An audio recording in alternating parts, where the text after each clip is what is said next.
ายดีทานผู้ส้มและพ่อแม่พี่น้องพี่นาหักทุกฐานเนาะมื้อนี้มาพบกับสาวลาวคือเก่าเนาะมื้อนี้สาวลาวมีเมนูตำสั่วข้าวปุ้นเนาะใส่หมักถั่วผักยาวเนาะทานผู้ชมอันนี้จะเป็นผักทองเนาะกินผู้เดียวทานผู้ชมกินหลายขนาดเลยนี่เนาะทองซื้อมาแต่ตลาดบ่ได้เฮ็ดเองเนาะทานผู้ชมอันนี้นะเฮ็ดเองมาเด้อทานผู้ชมสำหรับผู้ใดบ่ทันกินข้าวกินน้ำมากินน้ำสาวลาวเด้ออันนี้เป็นข้าวเหนียวคิดว่ากินเบิร์ดดีกว่าทานผู้ชม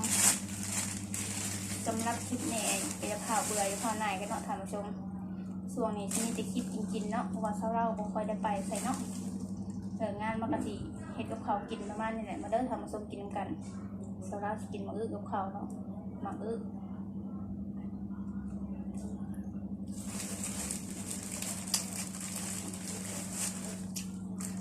บาท20 บาทเนาะทานผู้ชมชิมเมอร์ซาลากินชิมเมอร์ตัวเองแล้วบ่วงก็มีเนาะไม่อยากใส่เนาะทานผู้ชมเนาะกินตำข้าวปุ้นตำซั่วกับข้าวเหนียวเนาะ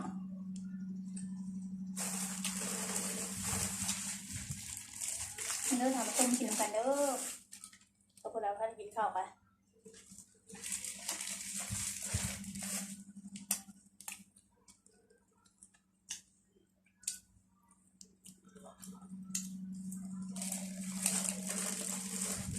กินผู้เดียวคือเก่าแล้วทานผู้ชมหลังจากเลิกงานมาก็อยากกินอย่างได้กิน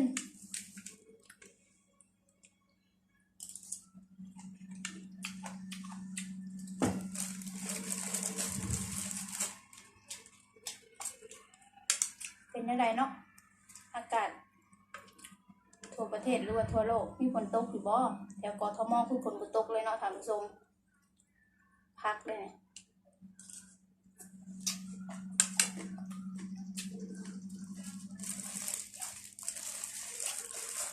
สาวเราเป็นคนกินง่ายเนาะไม่นานจะกินข้าวได้ท่านผู้ชม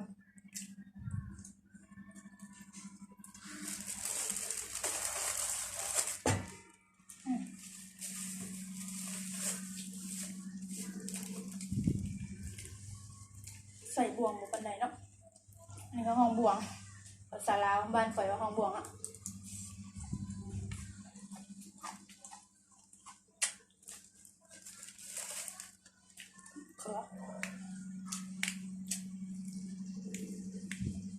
ต้องแก่นะแม่แก่เสือไก่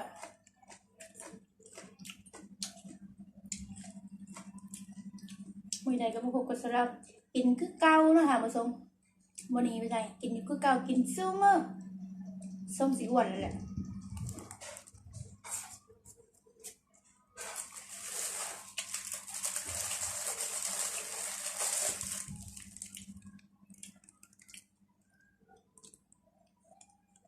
อีก2-3 เดือนสาวเราก็สิกลับบ้านแล้ว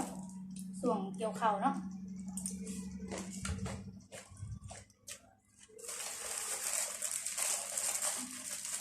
ที่ได้ไปถ่ายบรรยากาศบ้านนอกเฮาอยู่เย็นๆมาทานผสมเบิ่งเนาะ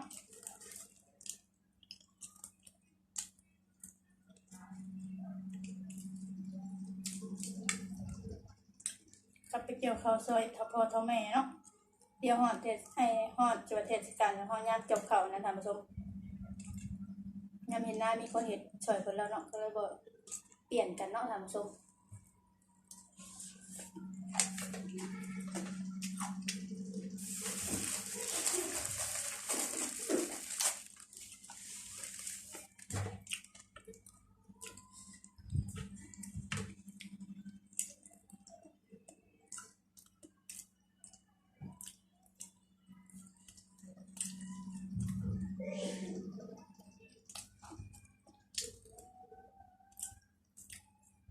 คิดว่าจังได๋ก็บ่เบิด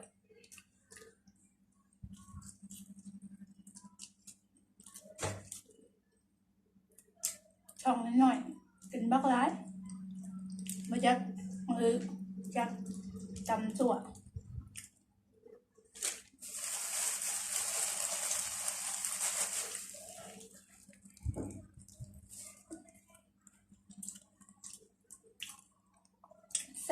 หวานหวานมันเดี๋ยวบางซื้อไม่ขนาดลม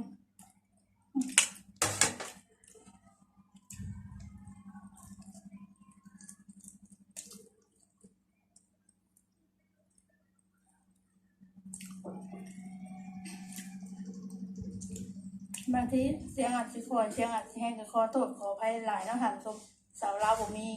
ไม้คอปกเสือเนาะเมื่อท่านได้ซื้อก็ซื้อมาอันหนึ่งต้องเป็นยังมันสอดมันเป็นอย่างหัวถ้าบอกได้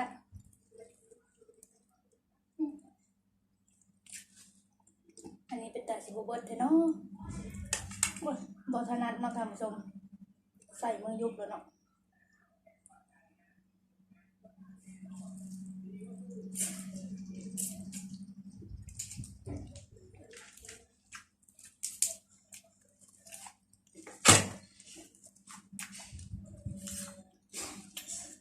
แซ่บ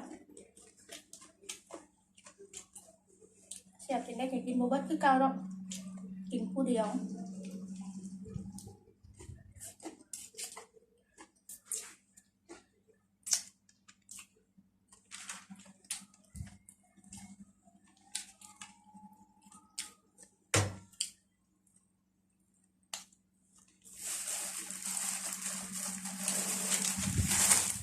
พอแล้วไปกินนี่ต่อเดี๋ยวนี่บ่เบิร์ดเนาะเสียดายแล้วเต่าเหนียวอะไรก่อน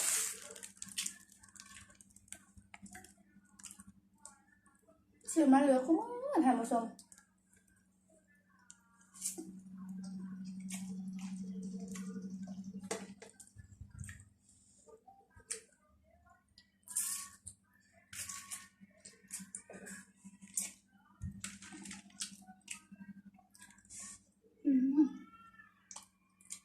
เดี๋ยวที่ซบตัวเองก็ได้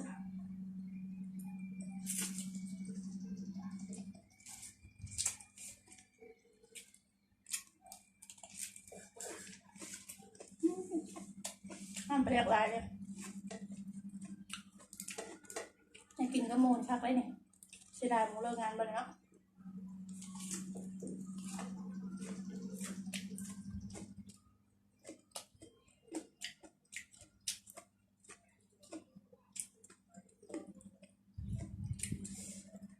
ตำซีสะอมท่านผู้ชม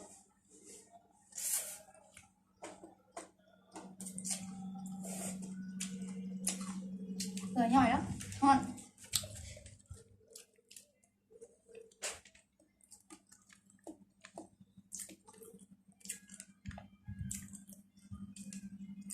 บางที่ห้องบดีเขาเศร้ากินแต่ข้าวเที่ยงข้าวแรงบางที่บริกินข้าวแรงเนาะท่านผู้ชม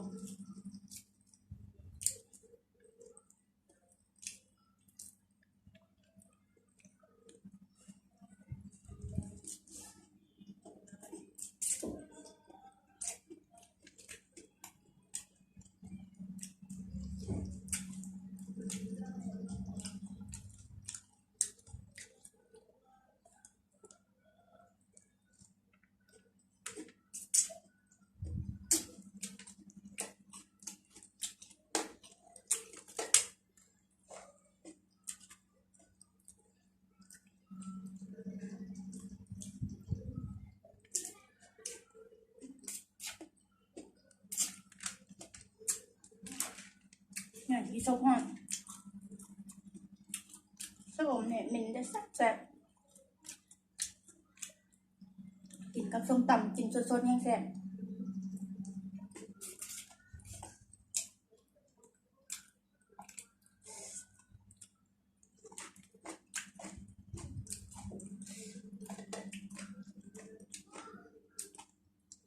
มาเด้อทานผู้ชมสาวลาวกินหมูเบิ้ลกินสอยสาวลาวเลยเนาะ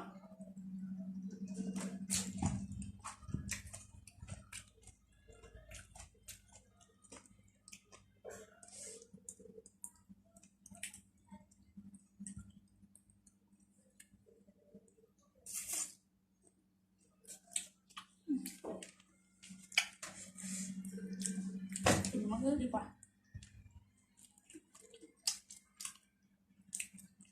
ฮึ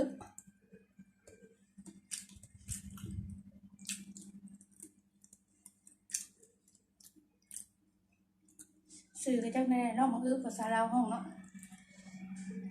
แต่ภาษาไทยเรียกพักทอง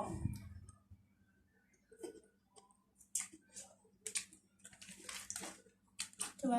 ห้องพักทองกระสือเนี่ยค่ะผู้ชมสีเหลืองคือทองแต่มาอื้อนี่ติจักเป็นอะไรพักทองมาอื้อภาษา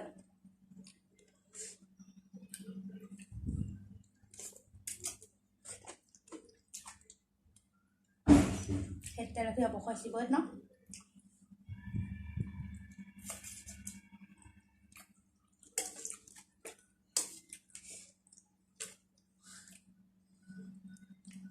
สาวลาวมากผักเสริมลาบผักหอมลาบแซ่บสาวลาว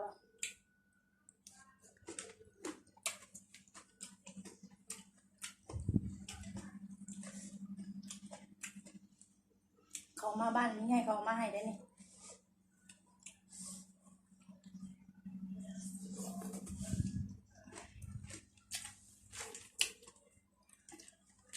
เผ็ดเนาะกินแล้วไหมกินอัน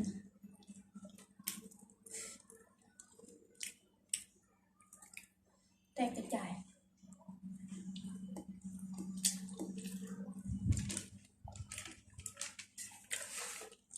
พี่น้องทำส้มเหลือนี่ก็เหลือ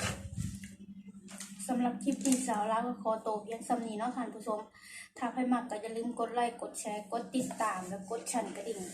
เพื่อเป็นกำลังใจสาวลาวนี่เด้อสำหรับคลิปนี้สาวลาวก็ขอกลับมาสบายดีไปแล้วบาย